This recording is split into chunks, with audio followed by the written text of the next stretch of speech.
Hello friends, super കൺപണി സീരിയലിൻ്റെ ഇന്നത്തെ episode റിവ്യൂയിലേക്ക് എല്ലാ കൂട്ടുകാർക്കും സ്വാഗതം. അങ്ങനെ ബലരാമനാണെങ്കിലോ ഭാഗ്യശ്രീ അന്വേഷിച്ച് വീട്ടിലേക്ക് എത്തുന്നു കേട്ടോ.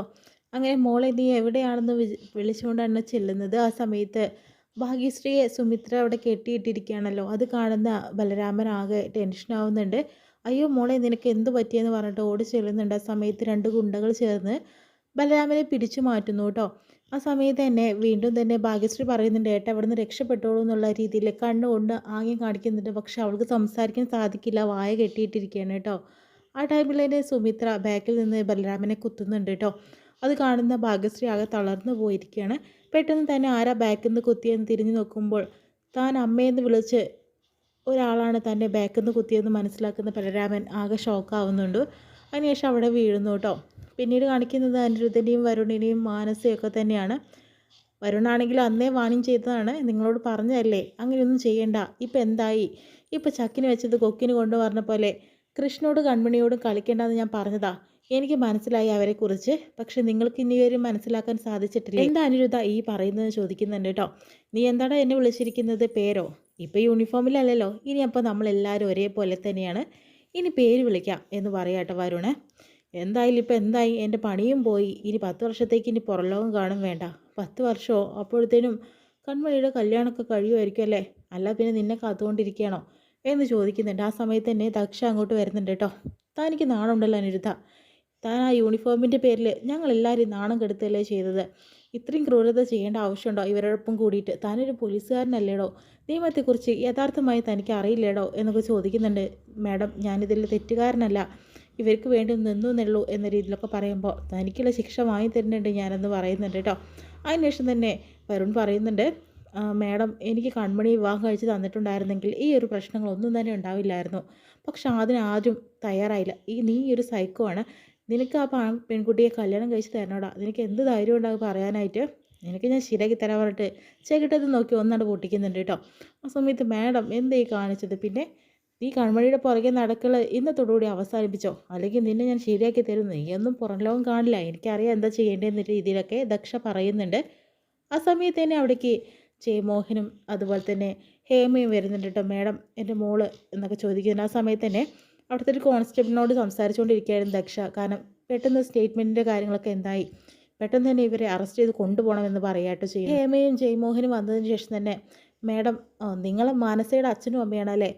എന്തൊരു വൃത്തികെട്ട പെൺകുട്ടിയാണ് നിങ്ങളുടെ മകൾ. എന്ത് ക്രൂരമായിട്ടാണ് അവൾ ആ കൺമണിയെ ചതിക്കാനായിട്ട് നോക്കിയത്. എൻ്റെ മോൾക്കൊരു കയ്യബദ്ധം പറ്റി, അവളോട് ക്ഷമിക്കണമെന്ന് പറയുന്നുണ്ട്.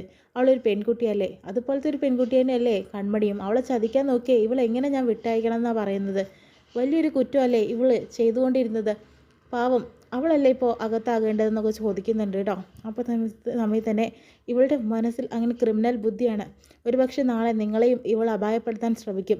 അത്രയും വൃത്തികെട്ട ഒരു പെൺകുട്ടിയാണ് ഇവളെ എങ്ങനെ ഒരു 10 വർഷത്തേക്ക് ഇനി പുറം ലോകം കാണിക്കില്ല എന്ന് പറയട്ടെ ചെയ്യുന്നത്. ആ സമയത്ത് തന്നെ അത് കേൾക്കുന്ന ഹേമ തലചുറ്റി വീഴാനായിട്ട് നോക്കുന്നുണ്ട് കേട്ടോ. കാരണം 10 വർഷമോ അവളുടെ ഭാവി എന്നൊക്കെ ചിന്തിച്ചപ്പോഴത്തേനും നിങ്ങളിനി ഒന്നും പറഞ്ഞിട്ട് കാര്യമില്ല, നിങ്ങളിതിന് സഹകരിച്ചേ പറ്റുള്ളൂ. മകൾ കുറച്ചും കൂടി നല്ല ബുദ്ധി ഉണ്ടാവട്ടെ മകൾക്ക്. അപ്പോഴത്തേനും ജയമോഹൻ ചെന്നിട്ട് മാനസയെ വീണ്ടും ഒന്ന് അടിക്കുന്നുണ്ട് കേട്ടോ. ആ സമയത്ത് ഈ അടി ഇപ്പോഴല്ല പിന്നീടാണ് കൊടുക്കേണ്ടിയിരുന്നത്. പക്ഷേ നിങ്ങളെപ്പോലത്തെ രക്ഷിതാക്കളെ പറഞ്ഞിട്ടും കാര്യമില്ല. മക്കളെ ലാളിച്ചും കൊഞ്ചിച്ചും വഷളാക്കി വെക്കും. എന്നിട്ട് അവസാനം അവർ വലിയ കുരുത്തക്കേട് കാണിക്കുമ്പോൾ നിന്ന് വേദനിച്ചിട്ടും കാര്യമൊന്നുമില്ല. എന്തായാലും ഇവൾക്കുള്ള ശിക്ഷ, ഇവർ 3 പേരും അങ്ങനെ ക്രിമിനലുകളാണ്. 3 പേർക്കുള്ള ശിക്ഷ എനിക്കറിയാം എന്താ ചെയ്യേണ്ടത് എന്നുള്ള രീതിയിൽ അങ്ങനെ അനിരുദ്ധനും വരുണും കൂടി വീണ്ടും സംസാരിച്ചുകൊണ്ടിരിക്കുക. ഇനിയിപ്പോൾ എന്താണോ ചെയ്യുക? ഇനി ഒന്നുമില്ല, 10-12 വർഷത്തേക്ക് ഇനി പുറംലോകം കാണാൻ സാധിക്കില്ല. ഇനിയിപ്പോൾ നമുക്കൊന്നും ചെയ്യാൻ സാധിക്കില്ല. കാരണം ദക്ഷ മേഡാണ് ചാർജ് ഏറ്റെടുത്തിരിക്കുന്നത്. മാഡത്തിൻ്റെ സ്വഭാവം എനിക്ക് നല്ലപോലെ അറിയാം. നിങ്ങളോട് ഞാൻ അതല്ലേ ആദ്യം തന്നെ പറഞ്ഞത്. വേണ്ട, ഇപ്പം നമ്മൾ പടുകുഴിയിൽ വീണില്ലേ എന്നൊക്കെ അനിരുദ്ധൻ അവരോട് വാശിയോട് സംസാരിക്കുന്നു.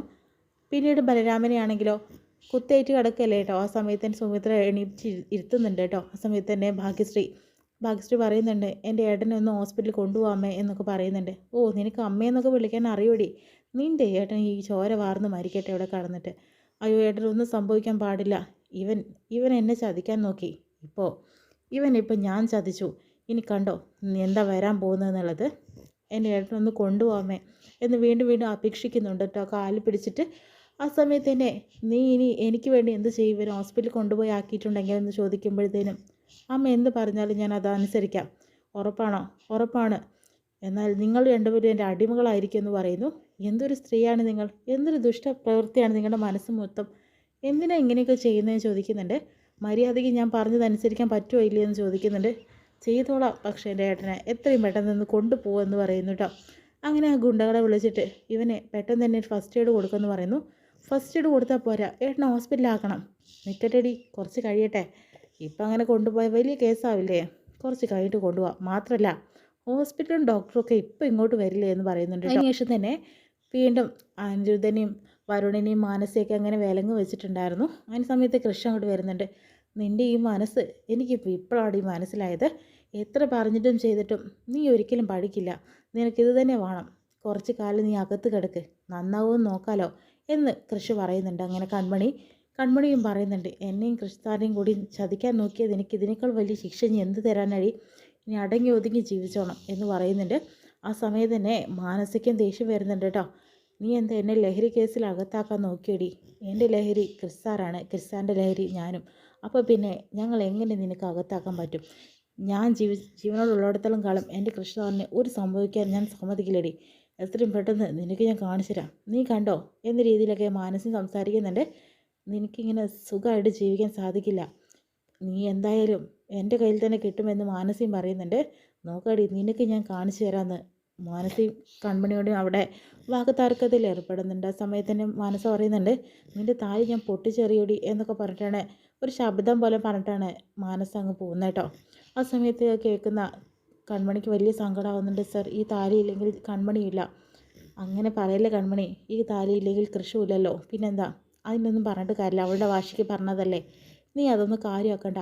അവളുടെ ദേഷ്യം വാശി അടങ്ങും. അവൾ നല്ല രീതിക്ക് തന്നെ ഇനി പുറത്ത് വരാൻ ഇപ്പോഴൊന്നും ശ്രമിച്ചാലും നടക്കില്ലല്ലോ. എന്തായാലും ഇനി നമ്മൾ വിഷമിക്കേണ്ട കാര്യമൊന്നുമില്ല.